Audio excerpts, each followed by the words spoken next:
Hi guys, welcome back to Elizabeth Ann Reads. I'm Ann. Today I'm doing a January TBR, the first TBR of 2021. Now in 2020 I didn't do a lot of TBRs. I was finding that they were just killing the desire I had to read any books that I actually put on my TBR. And they weren't working for me.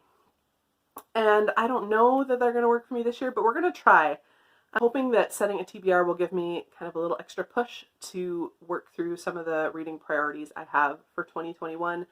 But I'm also going to give myself lots of grace. So as long as I'm reading and enjoying what I'm reading, it doesn't really matter if I go totally off list.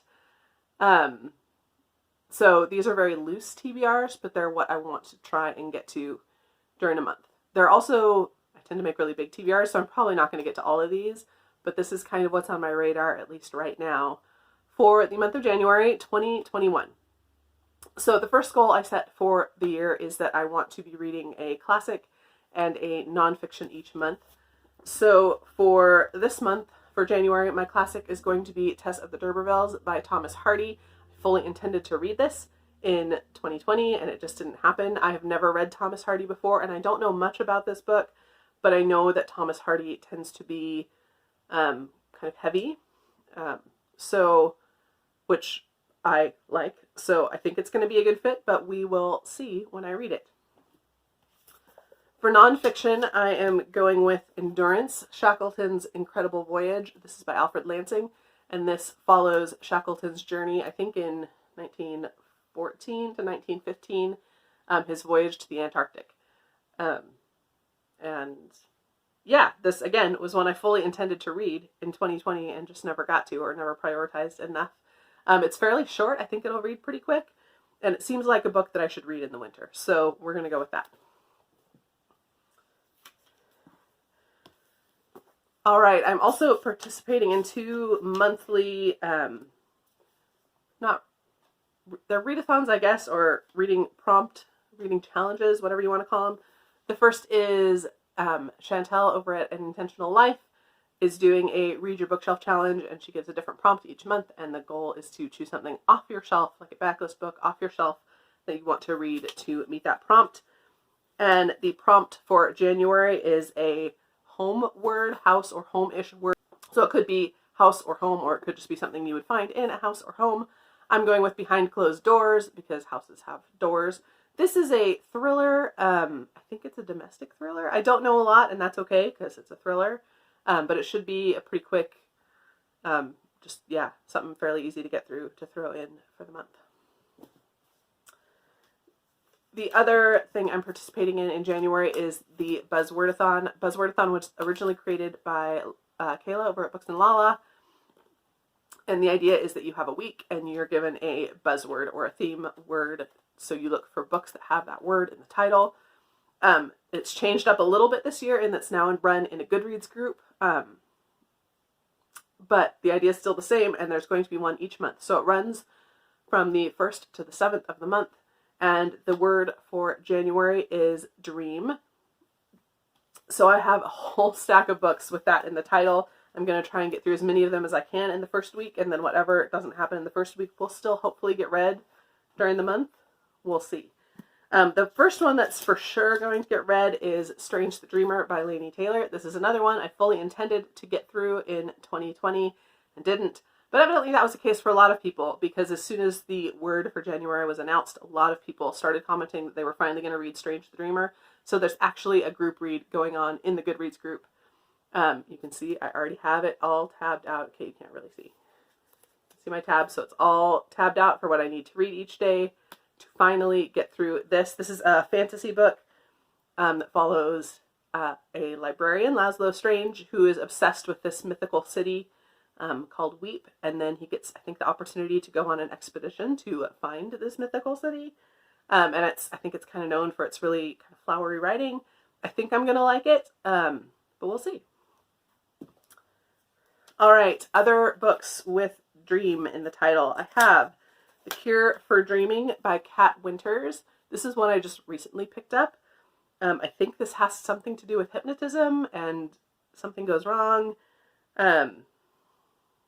Yeah, again, I don't know much about it, but I'm going to read it and let you know all about it.